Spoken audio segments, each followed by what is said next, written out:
Now I have to put a few qualifications out there. If you were to say, good, I'm going to grab one of these from each subject, go home, that would be a horrible decision. So altogether, this is not a premium program. But individually, you may find that this particular program will help for my family, or this particular program will help for my family. I also want to put it out there that we want to be a little bit careful not to pick the very best for absolutely every subject. And the reason why I say that is because the very best is going to require a lot out of you and your student. And if you're saying, I want the top shelf for absolutely every subject, sorry, that's delusional. It's not going to work. It's not going to happen. So what I'm going to present to you are some of what I think are the best of the best. You can decide this is where I want to put the best writing program in here, but then we're going to actually just go a little mediocre over here, like on the math side. You know the student. There's a literature student, there's the math student. So don't try to put the absolutely best in every subject. So with that qualification, I will get started. Now, throughout the evening, as I'm bringing up programs, please raise your hands and ask questions. I would love to be as interactive as we can and as relevant to your situation as we possibly can be. And before I go into the individual curriculum, which I have over here, I do want to outline two programs, because these two programs, I believe, are just premium, anything they have straight across the board. So when I was looking for the very best, I kept pulling, for example, one of my favorite programs is Memoria Press. So I was like, oh, Memoria Press English, oh, Memoria Press History, oh, and I'm like, no, I'm just going to be talking about Memoria Press all night if I do this. So what I would say is, as a program, I would encourage you to take a look at this. Now, again, do not be intimidated. This program actually is a complete K through 12 program, and it looks like this. You can see your grades across the top. You can see your subjects along the side. So if you wanted to, you could say, hey, I'll take grade 8, and you go home and you teach grade 8. It comes with lesson plans, and that can work great for some people, but it's actually not going to work for most people. So what I do with this is I use it and I pick and choose from here things that I want to do and things that I'm going to drop. So for example, I love their enrichment for the early grades, and I love their reading program, so I pick that. They just came out with a great program on classical art, so I'll pick that. Or maybe it's their history program that you want to take a look at. So I would say straight across the board, this is an excellent program. Even though it has all the pieces for a comprehensive education, you can just do Memoria Press all the way through your child's education. I would say you can also take any one of their pieces and use it as a standalone, and it works really, really well. Okay, so I have a bunch of these downstairs. I would say before you leave, grab one as you're leaving, take it home. They're all free. So just so you can kind of have a look and read through Memoria Press. So that's the program I absolutely love. Another program that just knocks it out of the park absolutely every time is Beautiful Feet Books. Beautiful Feet Books is a program that writes curriculum that's literature based. So these are teacher's guides, and in order to teach these subjects, you actually need to have a list of books. So for example, teaching character through literature, they have a list of books here in the front.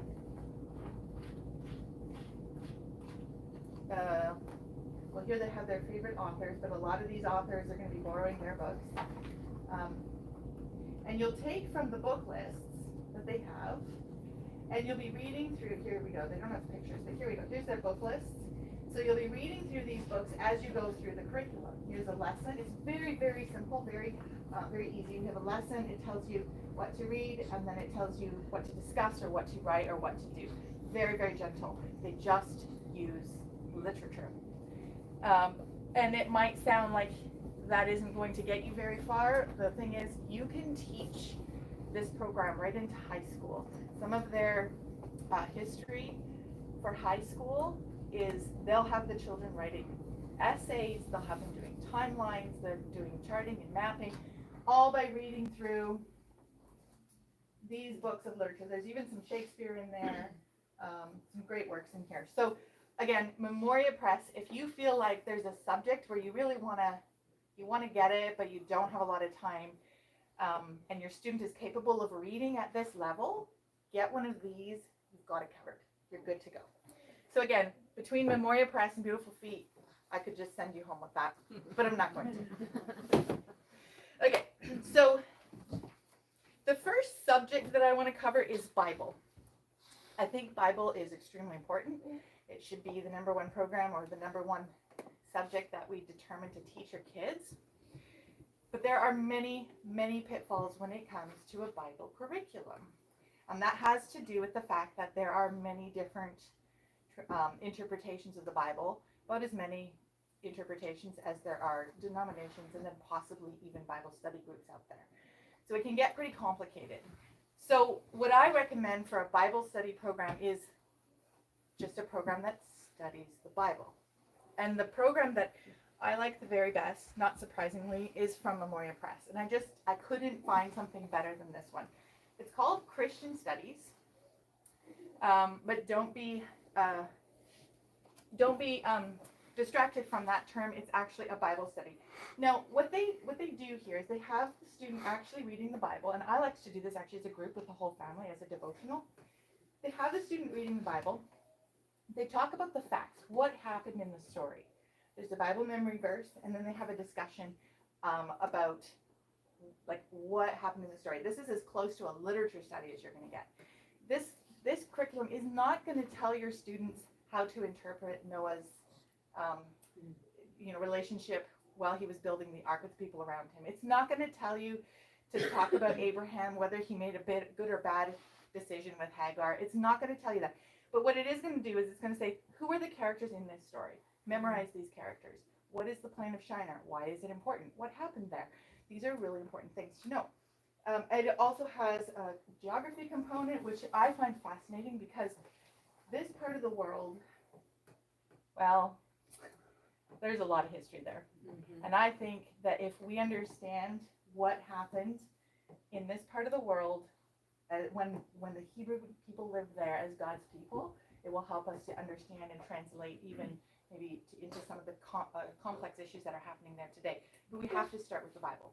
And only what the Bible says. Yes, Brittany? What age would you start that at? Okay, that's a good question. So there's an early component that covers from K through 2. Mm-hmm. And it has, I don't have it here, but it's more like a question and answer type format, and it's going to cover vocabulary as well. Mm-hmm. They have specific Bible stories that they recommend to do with this program. So if you get a Bible, their Bible story, you get their program. It's a great question and answer, just to start getting the kids familiar with the story. Is that Christian Studies 1, or is it called something else? It's called Christian Studies Enrichment, K through 12. Thank you. Then Christian Studies 1 covers Christian Studies 1 and 2 cover the Old Testament. And then Christian Studies 3 covers the New Testament. And the thing is, if you do this program and you do all of the memory verses in here, like you can see in the back, they have a summary.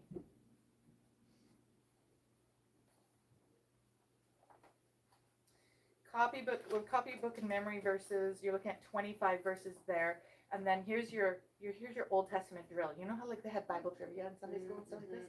Yeah, well, what if we did Bible trivia with like actual what the text says? And so you can do that. I've done this with my kids. It's so fun. It actually turns into quite an experience. And all they're learning here is what happened in the text, right? Mm-hmm. So the Bible literacy with this program just goes through the roof. So I would say the grade level for this is like grades 3 through 6. Christian Studies 1, 2, and 3 would be about grades 3 to 6. And then it's followed up with Christian Studies 4. Christian Studies 4 is the hermeneutic course that we never got. Anybody know what hermeneutics? Anyone want to translate? You want to translate? Oh, me? Yes, I am. Oh, gosh. Yeah, it's like how to study and interpret the text, but like by also using it to interpret what is the earliest use of this, so it's contextual. Right. Yep. Well, the thing is, the Bible comes to us from somewhere, right? I would like to say God just dropped it down one day and said, there you go, guys, that's what I got to say to you. But that's not how it came to us. It was written by certain people, by the power of the Holy Spirit. And sometimes these scrolls were actually lost and then rediscovered by archaeologists. It was also written in certain time periods. So like if we read through the book of Daniel or the book of, I think it's the book of Daniel, that we can almost have this feeling of apocalyptic events happening. Well, yeah, because Israel was in captivity in Babylon. So hermeneutics tells you the context in which these books were written, who wrote them, and how we have them today, because that's another thing. It's remarkable that we have the Word of God to this very day written by these people thousands of years ago. Only a divine God could have protected His Word in that way and brought it down to us. But I think it's important for our children to be able to answer those questions, because what happens when they go to college and someone says, well, yeah, sure, you call that your Bible, but it was lost as a scroll buried for so many hundreds of years. How do you know that it actually says what it says, right? So this kind of gives them a foundational understanding of where does our Bible come from. So altogether, and that would be about grade 7 and up. So you don't want to start teaching your kids that stuff until they know these Bible stories and it's in their bones and they can recite the memory verses and they know the facts. Because sometimes teaching hermeneutics can undermine people's faith. But if you know the Word of God and you are familiar with the characters and the stories, you know that only the God of the Bible could bring us that Word, despite its origins. Okay? Another book I love for Bible study is this one here, Journey Through the Bible. This one's, it's like a walk through the Holy Land, and it goes through the locations where some of these stories took place, and it takes some of the terms and it translates them for us, so we kind of know today what did that mean. So like in the story of Ruth and Boaz, it says that Boaz took off his sandal. I was like, what? I have no clue. So this book will tell you what it meant in that culture that he did that, right? And I think this is really important for us to understand. The Bible's written in a certain time, in a certain place, with a certain culture, and we need to understand what that culture is, otherwise we won't properly understand what's going on in the story, right? Like if today somebody took off their sandal and gave it to me, I'd be like, that's kind of gross, right? Well, that's not what's happening in the story of Ruth. And this book really helps us to understand those cultural origins and to know what's going on in the Bible. So I think this is important. But the most important text that I would like to recommend for Bible study is actually the Bible. Okay? I can't even tell you how many times I've heard it said, well, I don't know if my child's ready, or they buy these dumbed down versions, or, like your Bible for teens and your Bible for women and your Bible for, it's okay, fine. But you know what? Children are actually really smart, and they actually really can comprehend what the Bible says. I had my kids reading from the Bible when they were really young, and you can say, okay, have you read those passages in Leviticus and Deuteronomy? I'm like, yes, we have. Because the thing is, children, again, I've had this conversation and this talk about things like fairy tales. There are some fairy tales that are ridiculously gruesome, but children don't have the imagination for what that gruesomeness is. They just see it at face value, like, oh, that's awesome. Cut his head off, huh? Like, right? Like, and we're horrified because we've been exposed to violence and gore. We've seen the effects and maybe even felt some of the pain, but children haven't had that yet. So read the Bible to them.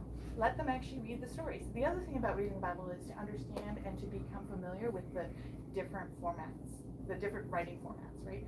So the Psalms are poetry, and then you have like the record of the numbers in that book can be like mind-numbingly boring. But it's really good to get through. There's actually, in Numbers, there's all kinds of interesting little anecdotes. Did you know that it's like talking about he begat, he begat, he begat, he.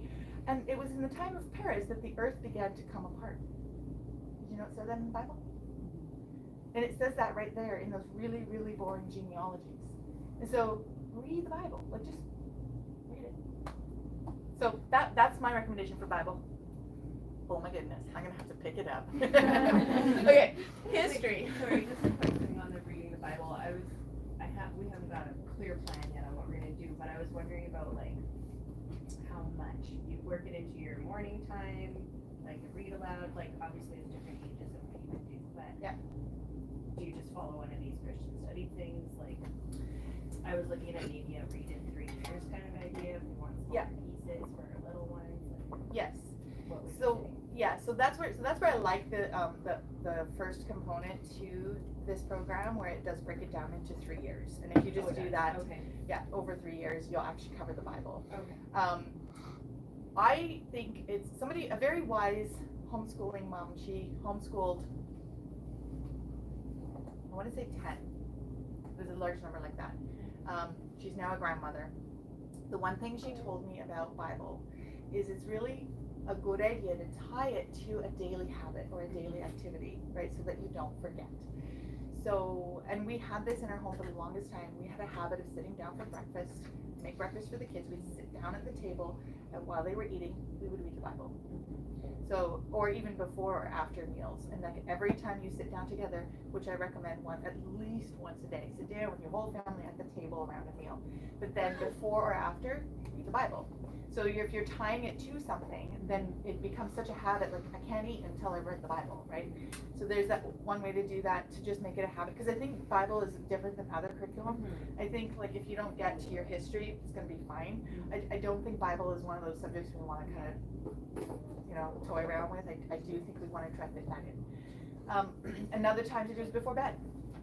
So it's like everybody get their jammies on, and we cuddle in the bed and we read from the Bible story. Problem with that is it can open lengthy discussions. And depending on how tired you are, you may or may not be up to that. So I would say tie your Bible to a daily activity that is absolutely necessary, like eating or going to bed. And by doing that, you will make sure you actually get to Bible. Don't tie it to your actual homeschool day, because you'll never get it done. So, okay, picking it up. History. I'm not going to get into a lot of history. There's Story of the World, which we all absolutely love, and I've talked before about the dialectic versus the analytic. The analytic being those stories that go through history from beginning to end, and they tell you this big, long timeline sort of story. Those are good. That's Story of the World. We have a few others downstairs. Then there's also the dialectic that I talked about. There isn't anything better for dialectic than Beautiful Feet. That's where they study history, and they read a book. They're going to read a book about a red scarf girl in communist China. So there's a whole book about the life of a girl in China. And they're going to read a whole book about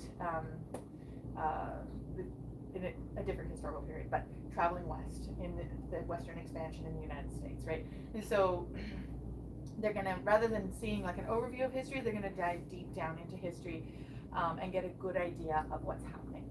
The one thing I do want to highlight for high school history or for parents to understand history is this program by Susan Wise-Bauer. It's not very well known. Everybody knows the Story of the World. That's great for kids up to, I would say, grade 6. Then it gets kind of like babyish. But did you know that Susan Wise-Bauer wrote history for high school? And that's these ones here. I've actually listened to them myself on Audible. I love them. She's funny, she's thorough. She actually covers the history of China, the history of India, the history of Africa, we don't get to North America yet because she hasn't gotten that far. But I would say if you have a high school student who's wanting to get into a little bit more in-depth dialectic history, there's 3 of them: Ancient World, History of the Renaissance, and then History of the Medieval World. Ainsley, can I ask you to take some of these? And then, in addition to these 3, we're going to put them in the back room there, so if you want to follow up later and take a closer look, they'll be in the back room over there. In addition to the books, there's actually a workbook that goes along with it. So this is fantastic for high school students. It has vocabulary, comprehension, there's mapping and geography, there's critical thinking.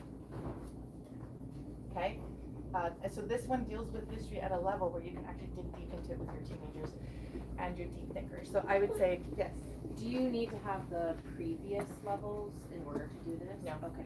This is 100% standalone. Okay. I would say, like, as an adult, if you want to know a little bit about history, you feel like, I didn't get history, I don't know anything about it, then this would be perfect for you. Okay. Yeah.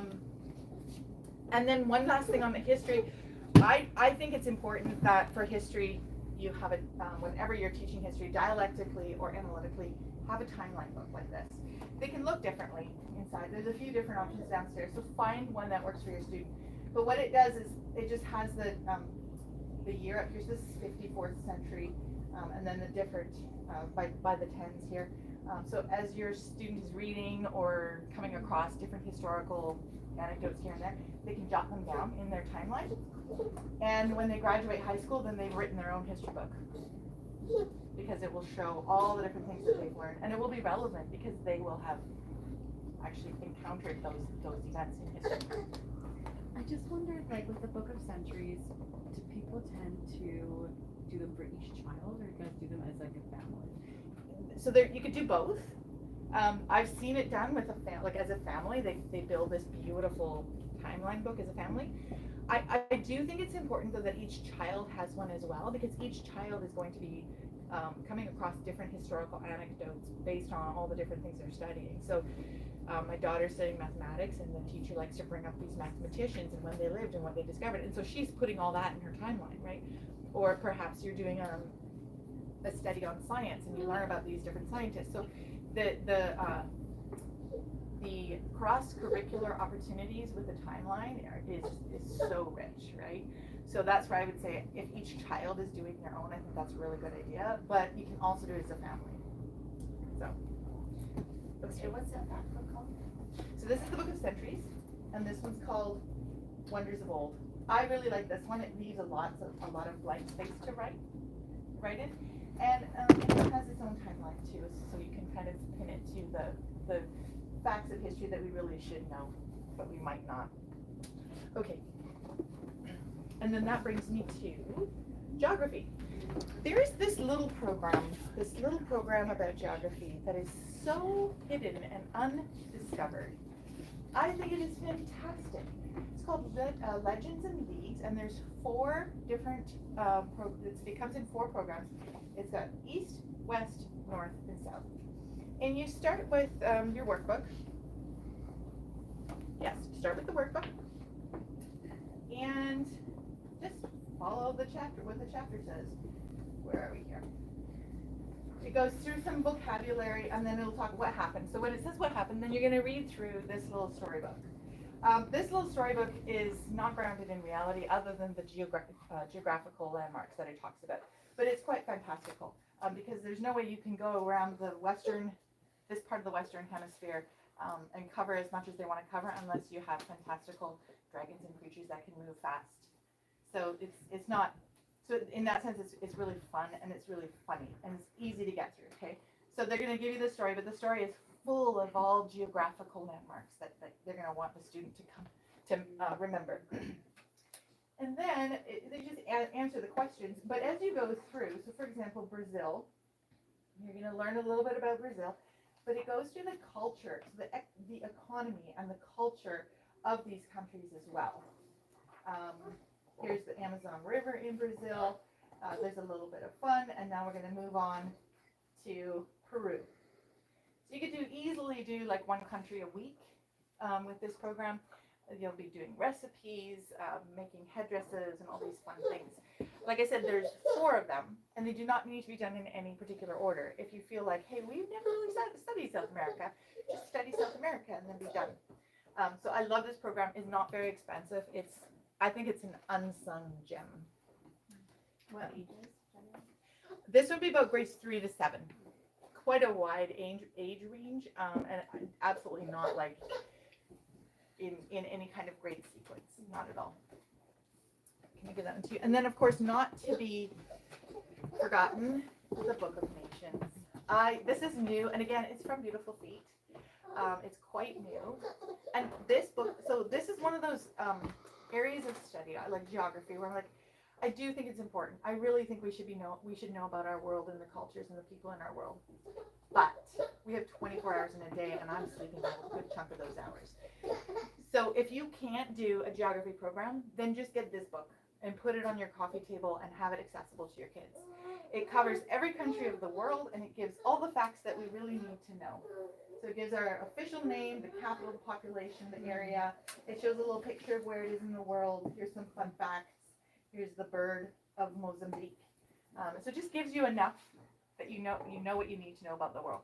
So if you can't do geography, that's okay. Just pick this up. Work that into a morning time. Just do a page. You could easily work into morning time. And also, like if you're doing a history program and it refers to a country here or there, grab this book, look it up, done. Geography, done. Well, my kids and I did add that to our morning time this year. We read through all of Europe. Okay? Do you know that the kids now know about Europe? That they tell perfect strangers? Yes. Yeah. And you may even find that it will inspire them to do their own further study, They right? also decided that we must travel Europe. Well, of course, though. Yes. That's a given. Of course, we're all traveling Europe at some Yes. point. Okay, then moving on, let's talk about science. Again, science is so broad. And everyone knows Apologia, they're great. Do it if you want. But maybe, again, my view on science, especially elementary science, as you may already know, is don't go big on elementary science. It's a secondary subject, math and reading being primary. Those are where you want to focus your time and attention. Science is interesting, it's important. But in the younger years, we don't want to be telling our kids about molecules and atoms and digital ones and twos. They don't care. What they care about is going outside and picking up leaves and pine cones and snuggling dogs and loving on birds and rabbits and all these different creatures, which is why zoology is a fantastic way to start science with your little kids. But there are a few programs that I do want to highlight. There's a few books by John Hudson Tyner. This is from Master Books. I've read through these in my morning basket, and we love them. So this is a world of biology, but it's not going to talk to you about, like, it's not going to get all scientific and give you all the biology language. It's actually going to tell you the story of biology. Because the reality is, science is the answer to a question. Right? Somebody said, but why? And then he looked in a microscope and he saw all these wiggly things, and he was like, but how? And it went from there. So that's what a book like this does. The history of, the world of biology. It's going to tell you who all the different people were, what were the questions, and as it asks the questions, your kids are going to be like, yeah, huh, and they're going to want to know. And as you read through it, it's fascinating. Did you know, I learned this from the world of biology, did you know that the Canary Islands are named after dogs? It feels not right. Okay, let me get you there. Phoenicians were, they were the sailors that traveled the Mediterranean Sea, and they were the only ones at that time, way back when Phoenicia was a country, that managed to go through they were brave enough to go through the Strait of Gibraltar. And they discovered these islands kind of out, and that's as far as they got. And somehow they left dogs there. They go back home. A few centuries later, the Romans become the world seafarers, and they find these little islands over here, and it's full of dogs. Well, in Latin, dog is canis. Okay, canis is the Latin word for dog. So these are the Canis Islands, or the Canary Islands. Fast forward several more thousand years, Europeans go over to these Canary Islands, and it's full of birds. Well, clearly these birds are canaries because they're from the Canary Islands. Obviously. All of that in this book. I could go on. The history of medicine, same thing. There's just so much in there. My son ended up having to get stitches on his hand because, as boys do, they cut themselves sometimes.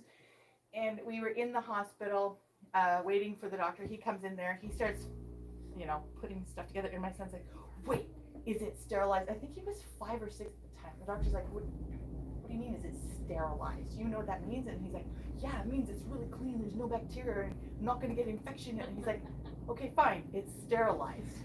And over the course of this process, my son's asking him, like, but what about, have you made sure you put enough anesthetic in it because I don't want to scream with pain the whole time? And finally the doctor, he looks up at me, he's like, homeschooled? We were reading this book at the time. So these books. Oh, sorry, I would say that book's really good for boys who are not into science, maybe. Absolutely. There's a lot of limbs and lots of stitches and a lot of awesome. A lot of cutting off limbs Yeah. with people shouting loudly and cauterizing with Yeah. fire and Yeah. This book, get your boys into this. This Yeah. will cover all your anatomy science. So something like that is just, it covers all the bases. It leaves the beaten path of a textbook.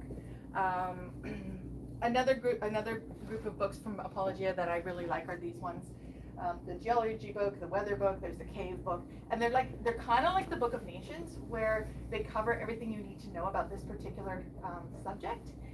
And then they also have it displayed by age, so you have each chapter talks to like the youngest student, and then you can go on and you can talk to the middle-aged student, and then it even has another level for the oldest student.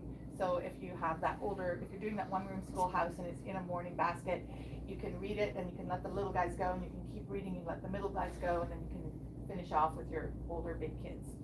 And you'll cover everything you need to know about that, but it doesn't take any time. This is like morning basket gold. Okay, and I think I'm just going to leave that at that for elementary. I do want to touch on some high school science. Yes, I had to print this out because I have to read this to you because I would horribly mangle if I tried to say it from memory. So this program is relatively new. It's Novare Science and Math, developed by a Christian scientist, John Mays. And he's coming at science with a brand new approach.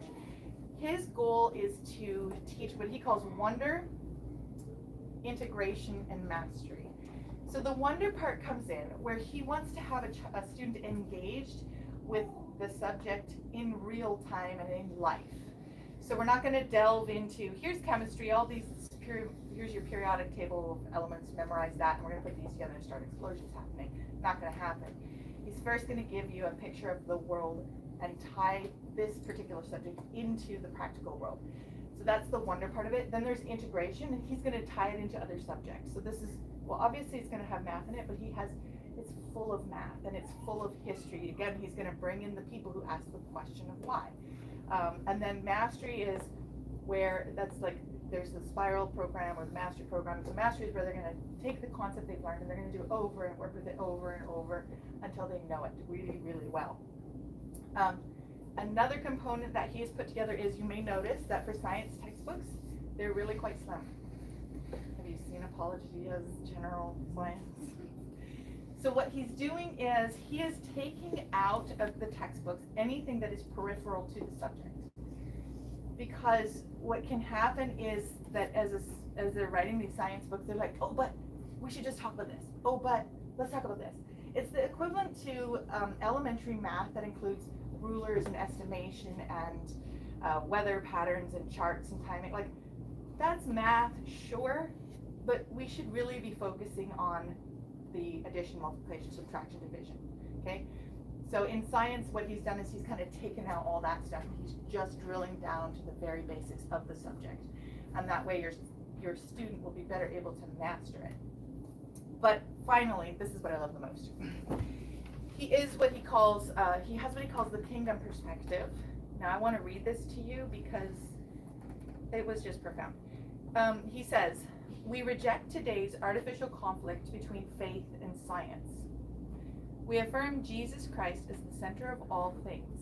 He is the Lord of all creation, the one by whom all things were made and in whom all things hold together. There can be no inherent conflict between faith in the one who made the world and study of the world he made. There can only be conflict between the faith claims of those who believe in him and those who do not. The conflict we consistently hear about today is fueled by the irresponsible attitudes held by people on both sides of the conflict. Many Christians approach their science with suspicion, leery that science contradicts the Bible, or worse, that it is a tool of an atheist agenda. Many non-Christians make the equally foolish mistake of claiming that there is no room for faith in the scientific enterprise, or that science shows that there is no God. In fact, the reverse is the case. The paradigm we advocate includes significant changes to the way teachers think and talk about the relationship between science, mathematics, and the loving Creator who not only made everything, but gave creation to us as an amazing gift. We must help our students to see these fingerprints of God revealed in nature.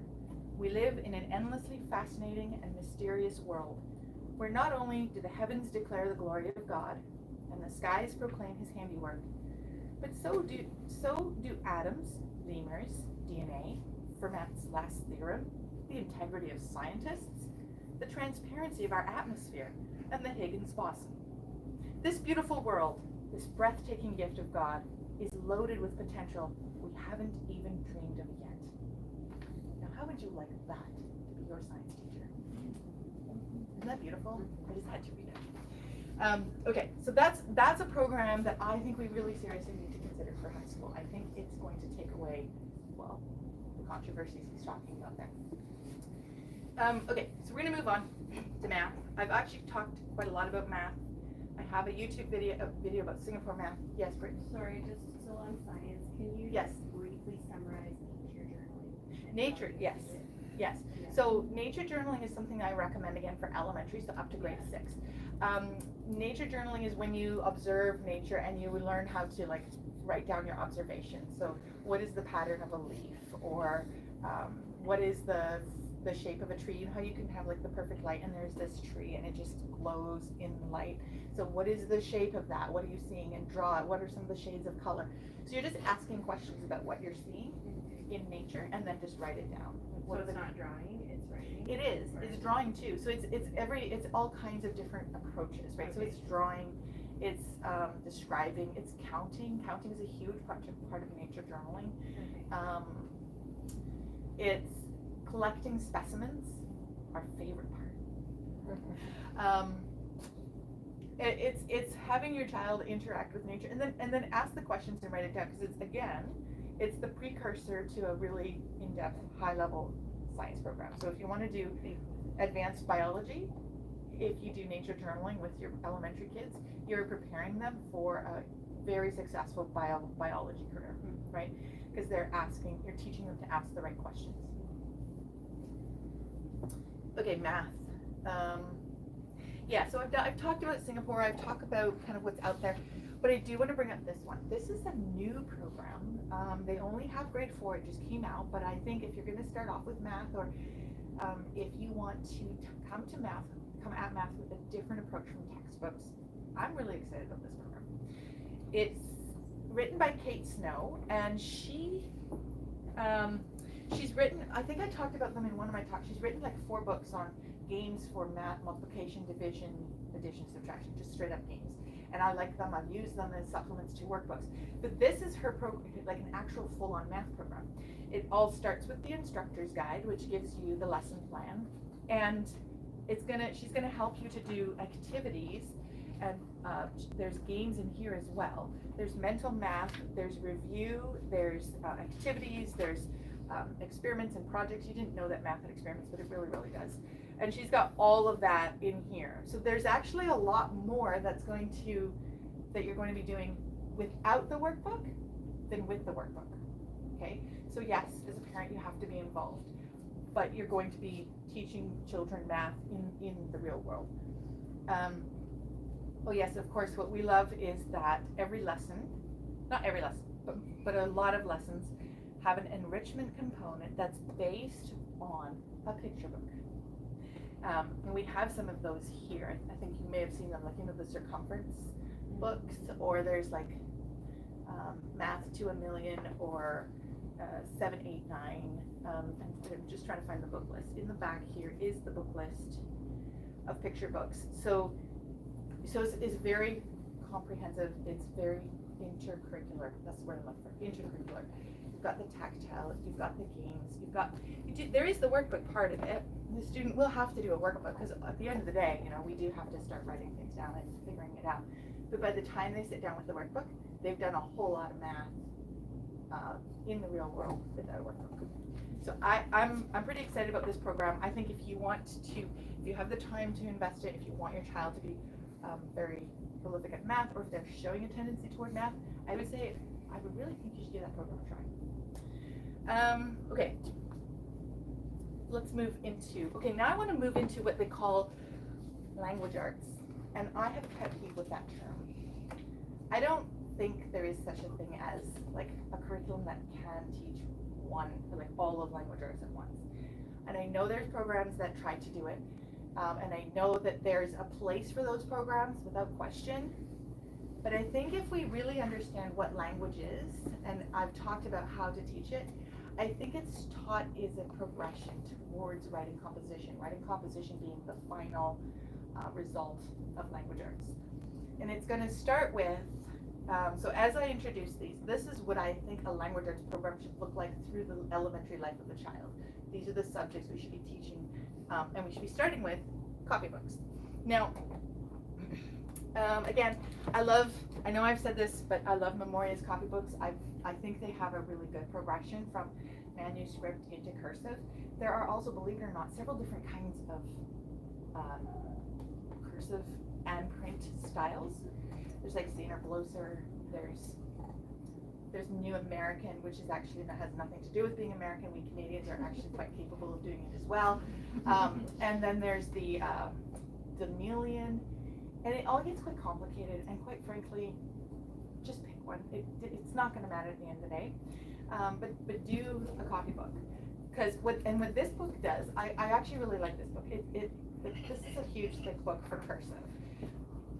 But as it says, it's a whole child approach to cursive penmanship. What this book understands is one of the purposes to doing copybooks is to strengthen the physical muscles of the child. So how many of you have thought about this? Your child's body needs to adjust to copybooks, to writing, right? Their body, their muscles. Have you tried to pick up a pen and write 2 pages full in one sitting lately? Have you tried that? How's your hand feel? I did it at your conference. It was not. Yeah. Okay, how about we do like a copybook, before the next conference, we'll do like a copybook workout. So like every day the moms have to 30-day challenge. Yeah, stretches. I literally, my hand was like kind of cramped there. You did a Taylor Swift. Oh, my hand's cramping. Okay, so what this will do is, it's going to teach your child cursive, absolutely. But it also has exercises, physical exercises, okay? This one's called Don't Hit the Bridge. The ships in the river need to get through. Place your hands flat on the ground with the tips of toes on the ground. And body lift to be the bridge. Hold this for 10 to 15 seconds. Can you see boys doing this program? Right? And so yes, they have to do, so the theme is fishing. So here you're learning how to shape a sea and you're putting letters together. There's also work with like the little things, so like push pins and Brad, Fine motor. yes, fine motor skills, so they're going to be working on that. But this book really impressed me in how it took into account a child's body. It's fantastic. Let's see, yeah, so eye of the hook. Use a push pin in the tip of an eraser, and then keep your focus, see how close you can bring it in before you sneeze, like the eye focus test. I think if you've heard, we had Natalie Burns here a while ago, and she did a talk on the different learning styles, and one of them was like that physical, you have to move your body. Well, here's your cursive for the kid who has to move his body. And I didn't think it existed, but it's actually really cool. So this is one to look into. And then of course, Sorry, can I ask a question? yeah, for sure. Do they have a printing version, like before they're ready for cursive? Or is No. that- okay. They only have a cursive version Is that like I grade know of. 3 or? Yeah, about grade 3, I would say. Grade 3. I don't know. I would, like, if a child is showing the ability to do it, I would start in grade 2. Do people just go right into cursive, or should you be doing printing first and then cursive or cursive? Tell me your opinion, Hester. Okay, you could have like I could give you like the real answer. You could have my opinion. Well, sure. Give us some things. Ideally, you have a child learning manuscript up until about grade 2 or 3, like age 9, 10, and then they move over to cursive. Okay. I haven't done that with my kids. Yeah. Because once they've learned manuscript, you have to teach them to they have to unlearn it, Yeah. and then they have to learn cursive. Yeah. So I've put them into cursive right with they're learning how to read. I've got cursive. That's where I use Memoria Press. They have like cursive manuscript book, and they have copybook cursive where they start learning the letters. And so right when I'm teaching them how to read, they're doing manuscript letters, but they're doing copybook cursive right away. Okay. And I can tell you, like, I'm very proud of my daughters on many levels, but their cursive is artistic. Mhm. And they've done cursive like every day up to grade 6. Then I said, okay, it can be an elective. You don't have to do that anymore. And my oldest daughter, she was like, are you kidding? And she still does one every day on her own just Yeah. because she wants to. My only memories of desk work as a homeschool 2, 3.5 grade 4 was all cursive. Yeah. And I remember loving it. I also talked to a kindergarten teacher, public school kindergarten teacher, but she said she's retired now, so she taught 30, 40 years ago. But she said cursive was really helpful for teaching reading because it encouraged blending. Which I There's thought was that. interesting. The other thing it does is help children who can't remember what, like, is it a B or a D? like ambidextrous, yeah, like, Because in cursive, you cannot, go backwards. you can't write Yeah. a D backwards, and you Yeah. can't write a B backwards. That's a cool It's thing. impossible. Yeah, So this is a D and this is a B. yeah, And so for teaching reading, I found it Yeah. really, really helpful. interesting. So Yeah, with, what's that called, where you mix the letters? dyslexic. Yeah. I could Yeah, see it's that very, example. very good for dyslexic. You can't mix it, you can't mix it up, right? And Yeah. every letter has a little tail that connects to the next Yeah. letter, and if you don't do it right, then you don't, Yeah. then you don't have it, then it's not proper, but Mhm. you can't mess up the letters, the directions backwards, what you can't do it. So then you would teach both at the same time? Kind of, yeah. Yeah. Yeah, with an emphasis on cursive until I feel like they're strong with their reading and they understand how to shape the letters and they know what the letters are, and then I move into exclusively So do you cursive. do 2 different copybooks? Mhm. Okay. Well, okay, again, I use Memoria Press's First Start Reading program, Yeah. and that program has manuscript. As they're learning to read, they're learning how to shape their letters in its manuscript. Okay, So as soon as I feel like they've done the first level of First Start Reading, I bump them straight into a cursive copybook. okay. Yeah. First start reading. I warned you, I'm going to talk about Memoria a lot. I just am. Okay, let's put cursive. Oh, there's just one more book here about cursive. This is Teach Yourself Cursive. If you've never learned it and you want to learn it, it's actually a really good book to learn it yourself. Or for like older kids, teenagers, you could give this to them and they can learn cursive. I want to do it just for fun of it because I find cursive writing therapeutic, but with what time? Okay, so once we've taught copybooks to them as part of their language arts journey, they're learning to read, they're learning to shape the letters, their little muscles are getting stronger, and they're learning how to spell through the copy work. The next thing we want to move into is grammar. Now, there's 2 grammar programs that I like, and they both integrate with a writing composition program. So there's the Fix It Grammar from IEW. All I have to say is, who has not heard of IEW? Oh, good. Okay, I'm happy about this. IEW with Andrew Pudowas. IEW stands for Institute for Excellence in Writing, and they are arguably a language arts company. They do language arts very, very well. And Andrew has kind of put together a writing program that teaches a child to write based on a source text. So it's actually not fair to get a child at even grade 3 level say, here, write me a story. It's not going to work. It's like giving them all the parts of a car and say, build me a car. Like, I'm sorry, where do I start? You don't even know what I'm doing, right? So don't do that. So what Andrew Pudo has done is he has this program where he starts with the source text and he teaches children how to take each sentence and break it down into three words, only 3 words. And they don't have to, like, it's not a sentence, it's just 3 words.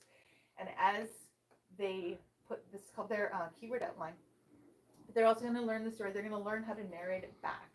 Because one of the most important things about writing as well is knowing how to collect your thoughts and to communicate what you want to say. Doing that while you're actually writing it on paper requires so many different functions in your head that we can take out some of those by having a child narrate the story back. Because if I'm telling you something, my brain is working and putting everything together and my words are telling you what I think, but I don't have to worry about getting it on the page and write fast enough to go along with my brain, or now I have to go back and I have to fix now I forget. So narration is one of those first levels of writing composition. So he's integrated that into his program, and so they're going to do the keyword outline and they're going to slowly but surely learn to narrate it back and then write their own story based on those keyword outlines. And then he adds in little bits as they go. So now you have to add in an ly word, and now you have to add in he has strong verbs, and then he has banned words. Certain words you may not use the word said. If you use IEW for writing composition, you may not use the word said. It's boring. Said is boring. You can reply, you can retort, you can comment, you can be appalled. There's so many things you can say instead of said. And so when he does, so by doing that, he's starting with a basis point, a source text, and he's just working with that, and he's working with the child, and he's bringing them to this place where he's awakening and enlivening their imagination so that when it's time for them to actually write their part, they're bursting. with ideas. And then of course he has this grammar component that goes with it. This is like 15 minutes a day. It's quite fun actually. Again, like the best curriculums are the ones you kind of want to do yourself. I'm not even kidding. This one, it's true, right? This one gives them like a sentence and they have to correct it. Like, what better than tell a child, here, can you fix this? Here's the problem in the textbook. It'll help them. There's 2 articles, 3 nouns, 3 adjectives, coordinating conjunction, and you're going, what are those things? Don't worry, there's a teacher's book and it'll help you to have, teach them what that is and what they're looking for. So this goes along with the writing program, or it's standalone, it can be either or. So that's, yes. I was just gonna say with the IEW, Yes. I have one that struggles just even, because he's just still working on writing and reading and everything like that. He Yeah. has an audio issue. And actually, he can still scribe it to me, and I tell him he has to scribe periods, commas, capitals. I'm not gonna do that work for him. And still, he thinks, it's always so funny, he thinks that he's not gonna have a rough draft. Right. And he still gets all the same benefits of it. Yeah. So if you are worried, if your child is not at that level, Yeah. scribing still gives them all the same benefits. Yes, yeah. Yeah. And I would say too, like, correct me if I'm wrong, but I think Andrew's whole program, it's good for a student who excels and who's able to just take this and sort, they'll move quickly. But for a student who may have some kind of, I've heard like dyslexia, dysgraphia, dysphoria, all the dys's, Yes. Andrew actually knows those different challenges, Yeah. and this program it can really help those kids. So I think what he's done with this program is quite brilliant. I strongly recommend it. 100%, yeah. Yeah. And I would say not to be scared of how big it seems, because Yeah. I was kind of when you first pointed it out to Yeah. me until the conference. Yeah. And then actually, it's way easier step by step than I thought it was gonna be. Yeah. And you do get into a really good rhythm. Yeah. So just to show you what she's talking about, that's kind of scary. Yeah. Yeah, in talking to Andrew at your conference, Yeah. I talked to him about my son with an auditory processing disorder and had Yeah. written up to that point a maximum of 3 sentences on his own. Right. And for context, he's now 15 and going into 10th grade, so that's a problem. Yeah. So when I asked him, because he mentioned auditory processing, and I went, excuse me, your program, how does this help?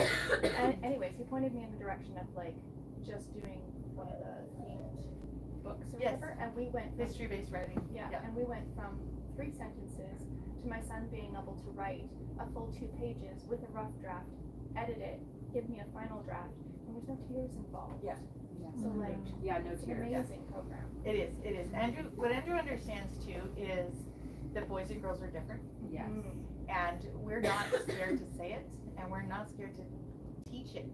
And my daughter who excels does the same program. She just kind of zoomed ahead and does amazing on her own too. Yeah. So it doesn't matter which end of the spectrum you're dealing with. Exactly. And that's the beauty of the program. So slow it down or speed it up, but Yes.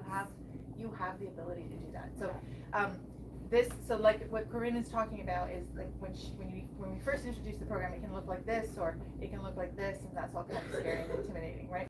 So don't let that scare you. Really, what it comes down to is this. This is your teacher's manual, and you just need to open it and turn it to the first page. It's going to give you your scope and sequence. There's really only 24 weeks. Really only 24 weeks? Yes, only 24 weeks. This is what you're going to be studying each week. That's what your student's going to be focusing on. Here's your style. Here's your literature suggestions. So you can incorporate literature into this as well. And then you just do one lesson at a time. Read what it says and don't look ahead. Don't look at the package. Read what it says. Do what it says. As you kind of slowly and gently go along with your student, you'll start to get the hang of it, and it won't be scary at all. It'll in fact you'll see that it's actually broken down into bite-sized pieces and you can eventually kind of gauge, oh, I can go a little further ahead, I get this, or let's just slow it down a little bit, we just got to take it at a slower pace. So it's really not that scary. What ages? So for writing composition and for this program, it doesn't start before grade 3. And I would not ever recommend Grammar or writing? both of them. I wouldn't recommend any program, no formal program. Now, if you have a child who loves to sit and write for pages and pages and pages, is as I had one time. She sat on the deck and she went, I was like, that's great. Go for it. It had its grammatical errors and everything else, but hey, go for it. Don't put a formal writing program in your home until at least grade 3, even in grade 4 if you have a student who's slower. So up to that age, is it literally just copy work? It's Or copy work. Are you doing like nature observations or like what are you doing? You can do copy work. There's some literature guides that we have that you could do. I'm going to get into those in a minute to help them with their phonics and their spelling. But you're doing copybooks. You're reading a lot of books to them, reading aloud. You could do some phonics review with them using a spelling program if you wanted to. You're teaching them the technical pieces. Structures. You're just giving them the pieces. But in terms of them actually writing with their hands. Copybook. on the copybook. Copybook, yeah. And then like copybook, but like for history, we did a history program, and then I had them do their timeline even at those younger ages, and it was like even if you write 2 or 3 sentences about what happened in this history story, that's fine, right? And the point of that is largely to get their little hands working and their brains working too to a certain extent, but we're not looking for any kind of Ernest Hemingway deep thoughts until grade 3 or 4. Yeah. Okay, so that's IEW. We absolutely love it. Now there is a program that's comparable to it, in my opinion. I love this program, and it's called Writing and Rhetoric by Classical Academic Press. It's a very similar approach, but in some ways it's a little bit more approachable. This is all there is for the first semester. So IEW is that box that I showed you, and it's bite-sized pieces, very good, all those things. This is first semester for grade 3. It uses the same idea. You have your source text. This one's based on Aesop's fables. You're going to read your source text. There's narration to tell the story back. Go deeper, talk about vocabulary and synonyms and antonyms and definitions and dictations. And when you're finished, then you're going to have the student write the story back in their own words. The teacher's guide copies the student guide exactly, but it has these little gray boxes to help the teacher teach. So it'll give you answers, it'll give you thoughts to talk about. So it's very similar to IEW in style and the approach to teaching a child, but it's really slimmed down. IEW, you have the option of getting videos with it, so you can have Andrew actually teach your student directly, and I think that's absolutely stellar. So again, if you're pressed for time and you want a good writing program and you can't teach it yourself, you go with IEW and you get Andrew to teach your child. There's just nothing better. If you want to take the time and you want to teach your child yourself, then I would say you could use this program. But this one, they do have live online classes that teach it. There's a teacher, my girls actually go there, they have a teacher teaches it 2 or 3 times a week. There's other kids in the class, it's live, it's 3 hours a week. So there is that option with these books as well, but the classes are a separate thing from the curriculum. Is that Zoom or is that in person somewhere? It's on Zoom, it's online. And there's students from around the world. Like my daughter had a student, like a classmate in Ireland, and a classmate in Australia, and he'd have to get up for class at 2 o'clock in the morning. But it was really neat the way it's a live class, and they've actually they have pen pals now from these classes. Are they doing summer semesters? No. So it's probably ending now. It's over. It was over the end of May, but you can sign up for next year. They do summer book studies. Yeah, they do have summer book studies. Yeah. To learn more about that, just go to classicalacademicpress.com, Okay. and then they have a link up top for Scole Academy. So I highly value the Scole Academy. If you can get in and you can have your kids do some of those classes, Scole Academy is fantastic. Their grammar component is well-ordered language. I'm not going to talk too much about this, but this would be the grammar that you would do alongside well-ordered language instead of fix-it grammar. It is so easy. It's so easy. I teach it to some kids, and I'm going to tell you a secret that I really don't want you to share with my class. Most times I don't prepare.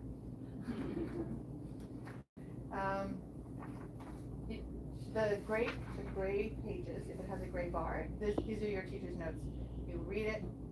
You literally read these questions to your students, and they have the answers. And as you ask the questions and they give you the answers, they're diagramming these sentences. It's so much fun. So this is like the equivalent of Sudoku in my house, diagramming sentences. Yeah, it's very fun. So that program, that one's from Classical Academic Press. There's the writing grammar component to it as well. So there's IEW with Andrew Pudawa, who we absolutely love. There's writing and rhetoric and well-ordered language. My opinion, I can't tell you which one to choose. It's gonna be your call. I will say, 'cause I did well-ordered language too. Yeah. I personally did not find it as easy as you found it. There you go. So, yeah, I think it's definitely home and teacher specific for sure. Yeah. So well-ordered language, you do have to teach it. And I did not find it as open and shut as Okay. I had thought. Like, we took a little bit of a break and I had to remind myself of where we were and Okay. how to get there. But, yeah, I mean, it was still a really good program. It just wasn't as easy. Not for me specifically. Okay, yeah, okay, so there's that, right? So, and this is where like, the reason why there's more than one writing program and grammar program in the world is because there's more than one approach to how we're gonna teach. So, I don't think it's even possible for me to say, IEW is the writing be-all, end-all program, everyone should do this. I don't think that's possible, right? Because I can tell you, I've had feedback from people, it did not work for them, it was horrible, and they had very good reasons why, right? And same thing with well-ordered language. So that's where, when it really comes down to it, I love showing you these different options, but your approach to it and how it's gonna depend on the time you have to teach, how much emphasis you wanna put on the various subjects, your children's learning styles, so many variables, right? So, but I don't wanna overwhelm you. One more thing that I wanna talk about, okay, there's poetry. So, but Brittany, to your question, what are you doing before writing composition? Poetry as well. This is for a little bit I was older. just asking more for their output. Like For your their output. inputting basically is what you're. Yeah, there's not a lot of output. Yeah. There just really Yeah. isn't. Poetry is a fantastic way to get something into their heads. I don't know if you've seen little kids with poetry memorization. They love reciting poetry, right? So find a good poetry. Maybe it's a program with questions and talks about the different the meter and beat of poetry and the rhyming styles of poetry. Maybe that would help or be fun to do. But at root, get a poetry book, read poetry with your kids and have them memorize it, and let them move their little bodies around as they recite some of these funny poems. So definitely find a way to do poetry. And then finally, I want to talk about literature. There's, other than Memoria Press, the one program that I love is this one. It's called Teaching the Classics. This program is a seminar, an 8-week seminar by Andrew Adams, and he's kind of figured out a chart that you can apply to absolutely any story in the entire world. Well, if it's a good story. Some stories are so bad you shouldn't even try. And the chart looks something like this.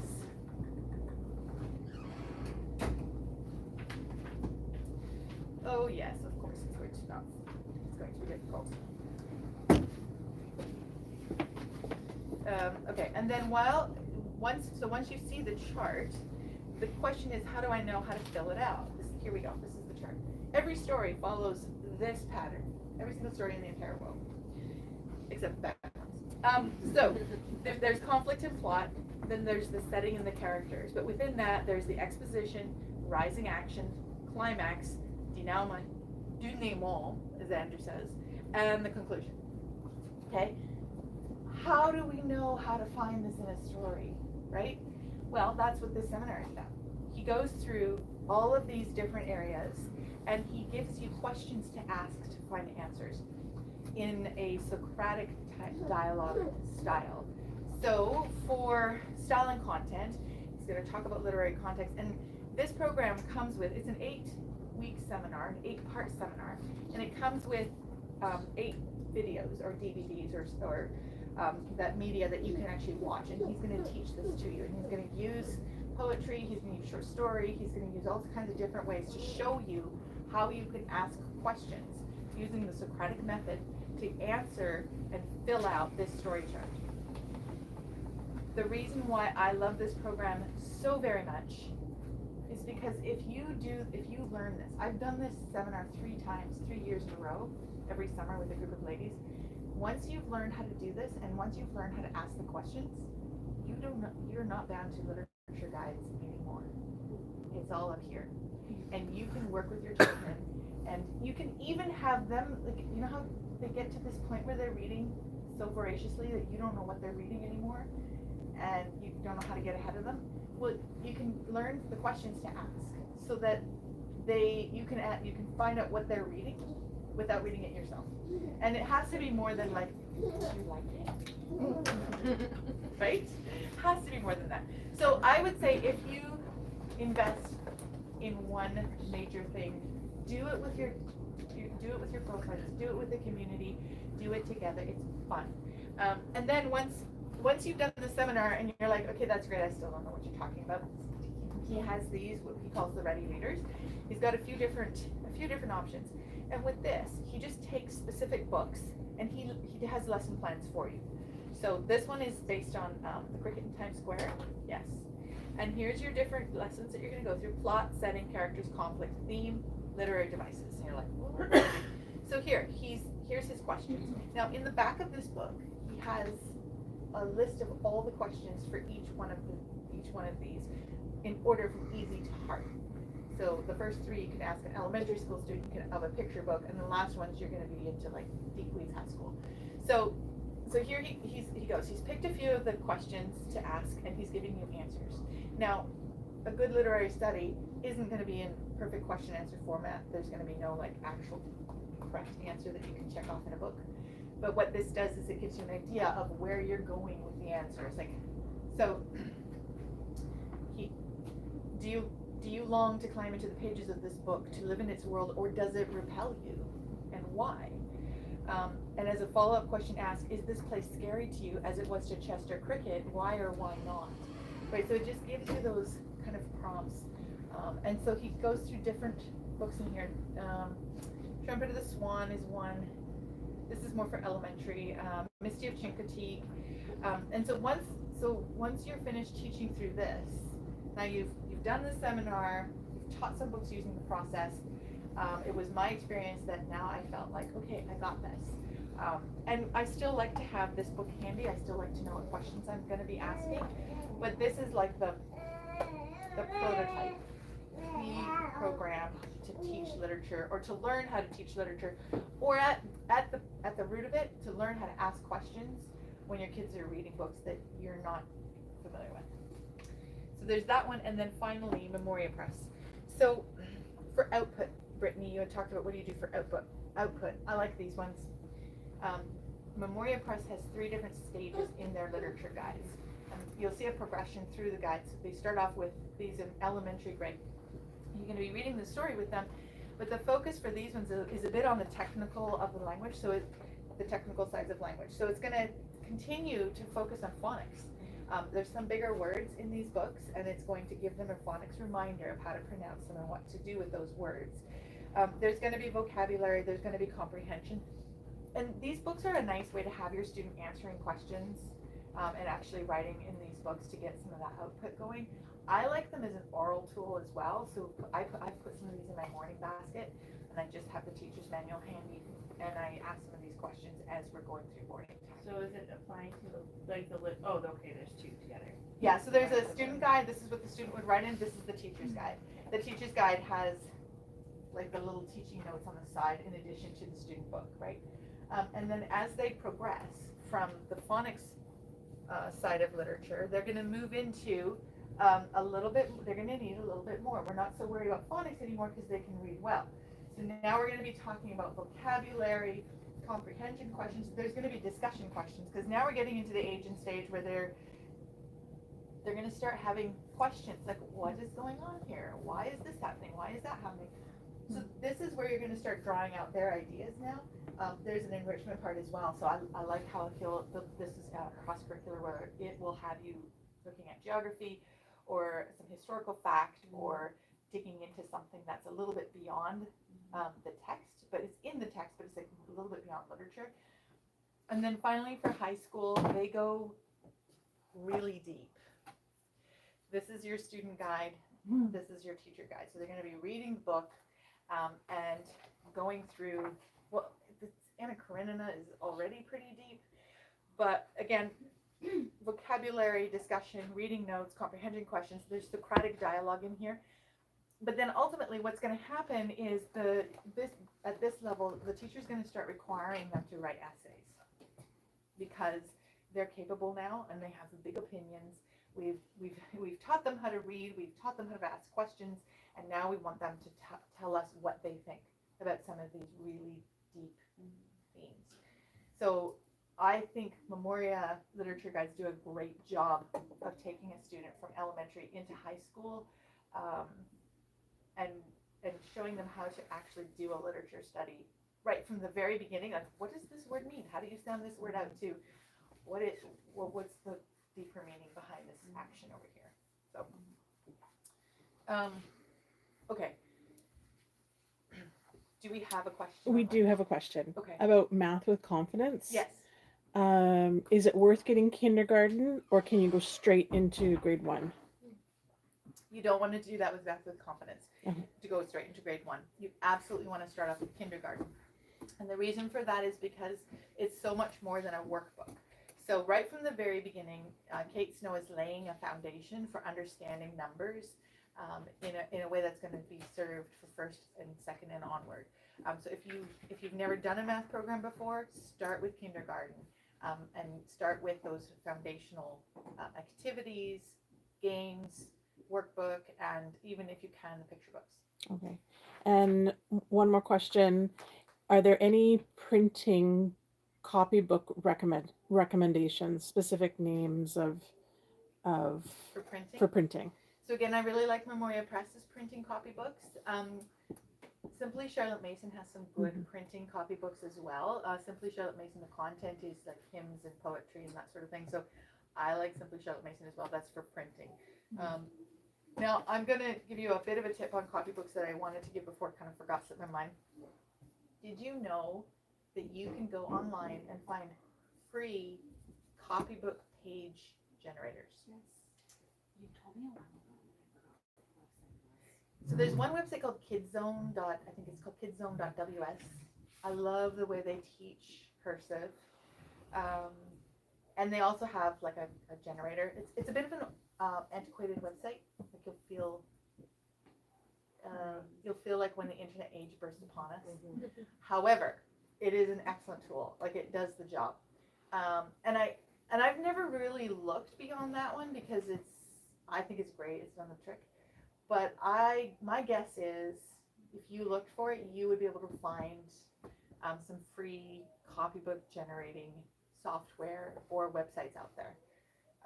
That's just the nature of copybooks. They're not that hard to put something together. Chantel, do you have one you wanted to share? Yeah, I use worksheetsworks.com. Works.com. Yeah, I use it a lot. Like, Okay. I make all my own copywork with this. Okay, worksheetsworks.com. There you go. There's another one. Yeah. So, you don't have to buy a copybook. I liked the buying one, so I had it all in one place and I could say, here's your book. It took the aspect of work away from me to have to generate them.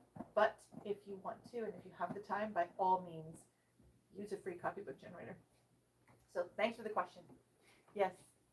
Jumping topics, second languages, is there a point that you recommend starting if it's not like a home spoken language, or does it matter? Yeah, so second languages should start quite early, but they should start with vocabulary and like the grammar part of it. I know there's an idea too of like, and I know you're fluent in Mandarin, so for you to just start speaking Mandarin and teaching your kids, that might work because you're able to keep them immersed. It's like Mandarin immersion, you can do that. But I think if you're not fluent in a language, in a second language, and you want to start teaching it, it's really helpful to teach it, start at a young age, and start with vocabulary, because that's the hardest part about a language is like, And they're at memorization age. that's right, there's the memorization age. So if you have a bank of words that you've memorized in your head, and then you start to learn the vocabulary of it, you start to hear it being spoken, that's one of the better ways. But it should start quite early. Okay. Would you just, so for my case, would you bother with a book, or would you just talk a bunch? I don't think you need to. Yeah, like, so don't look at literacy for a while, like more just. I would just start picking out words or teaching them go through household items and teach them, like, as you go through the day, give them the vocabulary the Mandarin vocabulary for certain things around the house. I don't think you need a book because you're fluent. Yeah, it's just at some point, like, literacy is a little difficult for them. Yeah. So, Yeah, but and I think that would happen a little bit later on, right? Yeah. So a little bit later on, once they have a good vocabulary and they're not quite sure how to start putting this all together, then that's maybe where you need something to help you. So, okay, well it is 20 after 8. I have one more program I'm really excited to share with you, and then I'll be done, I promise. This one's gonna take you by surprise, just like it took me by surprise. This one's called Discovering Music, and it's 17 units, 17 videos that you would watch. It's written by Professor Carol Reynolds. Now, if you want to know more, look at professorcarol.com, okay? Professorcarol.com. This is anything but a music course. This is a high school social studies course. What she does is she goes over music for the last 300 years, and she shows you how it has influenced and changed culture over time. It's changed and influenced architecture. It is itself a kind of architecture. It changed our attention spans. It changed our ability to think broadly with, like, you think about some of the pieces like Mozart and Beethoven are writing these incredibly complex pieces, and people would sit for hours and listen to this music. And like, we just don't have that kind of attention span anymore. And she talks about things like technology. Does anyone here know what was the single most impactful piece of technology on music? The single most? Yes, I know you know. What was what piece of technology impacted music the very most? Not the printing press. The gramophone. The gramophone. Because we had to suddenly go from these massive symphonies, and every piece of music had to now be 3 minutes long. Do you know when the gramophone burst upon the scenes? Just before World War I. Prior to that, we didn't have hip hop, we didn't have pop, we didn't have jazz, we didn't have swing dance, we didn't have any of that because we didn't have music that was only 3 minutes long. There was no concept of music fitting into that. There just wasn't.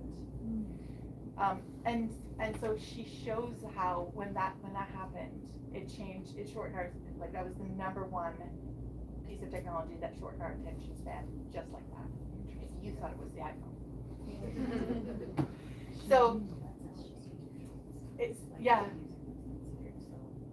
music was incredible, right? She talks about King Louis XIV of France, who was one of the champions of the advancements in science at that time, right? We were seeing advancement in astronomy, it was like just before the Industrial Revolution, and a lot of this was happening with the different types and genres of music, and people would change, like Handel, when he wrote like Handel's Messiah and his music, he was considered like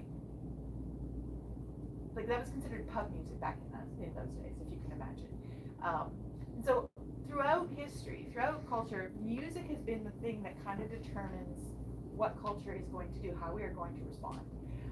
For example, if I say to you, hip hop, what do you think of in terms of dress code? Right? Or classical, what do you think in terms of dress code? Normal tail suit, dressed up, right? Or how about, like if I talk about like a swing dance, what are we thinking about in terms of clothing? Right? So music has kind of created our trends, or it has decided for us to some degree how we're going to respond, or how, like, even who your friends are going to be based on what kind of music you like, right? So this program, I would suggest, like, if you need to do a social studies high school program, don't let the word music dissuade you. This is a high school social studies program, because I think it deals with a very important aspect of music. Music isn't just another thing that we may or may not like. It's affected change in our culture, and arguably it created the iPhone when we got the gramophone. So, okay, with that, I will take any questions, and then I do need to take a break. Yes. When do you start last? At about age 3 or 4. And we started with a program called Song School Latin. It's really fun. It's vocabulary based, and there's these cute little shows that they watch. It just gives them this idea of what is Latin. And then we start we have a grade 1 program, grade 2 program. We really start in earnest at grade 4. That's when they start to really have to translate. But by the time they hit grade 4, we make sure like they know like 1,000 Latin words. They know the declensions and conjugations, and lots of the memory work has already been done. And does that feed English grammar, or is it the other way Absolutely. around? No, it does. It feeds It's English grammar. Latin first, then English grammar. Yes, yeah, because English grammar Based off what? is based off Latin for one, but English grammar has so many exceptions, and even English phonics, right? So many exceptions. So Latin is very consistent. Latin is also an inflected language, and as English speakers, we don't even know what that means most of the time. But the rest of the world does. Oh yeah, Discovering Music, she talks about in Europe and speaking these inflected languages and being in a small country where in any given day you can be exposed to 3 or 4 different languages, whereas here in North America, we just don't have that, right? And how does that change our perception of the world around us? And I think by teaching our kids Latin, we're sort of helping them we're changing their perception to understand like a huge part of the world speaks languages that are inflected and that have genders in them, and that Well, and that English is an offshoot of this. It's not its own being. It's one of the legs. it's You know, yeah, exactly. Like you're not the center of everything. Yeah, exactly. In your English speaking world. Yeah. Yeah. So yeah, start Latin early. But I think Latin's actually really important to teach. So any other questions? Yes. Sorry, I'm the question lady. I'm sitting here with my oldest at 6 years old, like, how on earth do you cover more than 20 minutes in a day? Like the idea of like covering this many topics in a whole year is like so scary to me because I'm still wiping bums. When does that all just magically shift and people actually sit down without a fight every single day? 'Cause Okay. I'm like, I don't have the energy to teach any Day of by this day. because I know the fight that it's Yes, gonna be. yes. Okay, so don't forget the part where I said you don't teach writing, composition, and grammar Oh, until totally. grade 3, right? Yeah. So and this like a lot of this stuff. Okay, let's. I think I'm just dreaming for this magical day where everybody sits down because they assume that's of course gonna happen on a Tuesday. Okay, well You know? here's the secret. Here's the secret. Teenagers have gotten a bad reputation over the last while. Because Yeah. the truth of it is, those first years, just as much as your child is doing rote memorization, you as a mommy are doing rote daily chores. And it can be mind-numbingly boring, right? There's dishes and diapers and laundry and poetry and vocabulary, and I just want to have a good conversation. But that's the groundwork for having a teenager who is the most interesting, fun human being, helping you with the chores, digging into all of these deep subjects. If you do the hard work when they're little, and you do the rote memorization, and you do the wipe the bums, clean the diapers, then you'll find suddenly one day that you're just bursting on this new age where they're cleaning up after themselves because you've done the hard work of teaching them that, right? Or they're like, my boys are cooking me breakfast every morning because they figured out how to like fry eggs and work with ingredients and food on the stove, and they're loving this, and they're old enough where they can do this. It's like, I'm not even making breakfast anymore. But it's taken a long time and so much effort. But I think the fruit comes a lot sooner than they even say, and you see that in these teenage years. Like I'm doing this Discovering Music course with my daughter right now, and she wanted to do it as a summer class because all her classes were finished and she was going to be bored. So we're doing a class together, and we're having the best time. We're having excellent conversations, but that's only because I just don't see the time in the day at my current stage to do anymore. But then focus on- right? So that's just my world right now. Yeah. But- focus on behavior, Yeah. focus on habits, and just get a little bit of poetry in there and read something every day. Because my other fear with all of this is like realizing with my own children that may or may not have ADHD, guess who may also have ADHD? Yep. And I'm like, how do you schedule a thing, like anything, and actually do it? So I'm like scared that I'm not gonna be able to like keep anybody to stuff if I'm the one that has to have the energy to make it happen, cause Yep. I already can't make myself happen. Yeah. You know what I mean? Yeah, and that's the hard part, like, that's the challenge, like, as the mom, you do Yeah. have to figure out a way to put a schedule in place that you can follow, or put a plan in place, and this is where, like, I can't stress loudly enough, your plan and your family's, schedule and progress will be very uniquely yours. And you can't compare yourself to other people, you can't try to match other people's routines. You might meet another ADHD mom who says, I've got it figured out, here, do all of this. Yeah. That may or may not work, Yeah. right? If you understand who you are, you understand your challenges, if you understand, I need to do body doubling, I need to have music on, whatever it is that you figure out, you will figure something out for your family. But just be really careful that you don't try to imitate anyone else, but be free to do what you need to do, right? So, anybody else? Okay, I think we're all ready for a break.